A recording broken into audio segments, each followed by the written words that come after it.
شعب أمريكا يتمرد ضد أوباما لدعمه الإخوان ويطالب بانتخابات مبكرة. ماذا يجري في الولايات المتحدة؟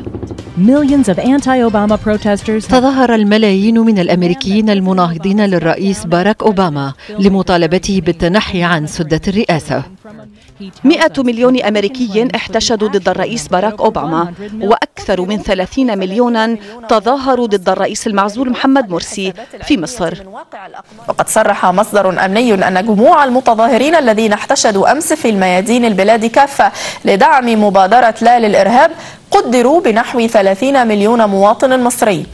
حركة غير عادية في البيت الأبيض، فأين هو أوباما؟ In breaking news, CNN reports a possible military coup. في خبر عاجل ورد الآن، أفادت قناة CNN باحتمال قيام الجيش الأمريكي بتنفيذ انقلاب عسكري. Breaking news.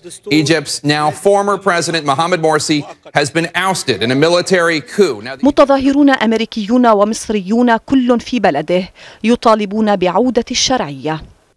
اعتقالات في القاهرة وواشنطن لسياسيين من حزبي أوباما ومرسي، وإقفال محطات تلفزيونية في البلدين، وإعلان حالة طوارئ. عين الجيش رئيسا مؤقتا، وسنعمل على صياغة دستور جديد للولايات المتحدة بحلول يناير. يؤدي رئيس المحكمة الدستورية العليا اليمين أمام الجمعية العامة للمحكمة. أوباما ما زال في منصبه، لكن مرسي محتجز.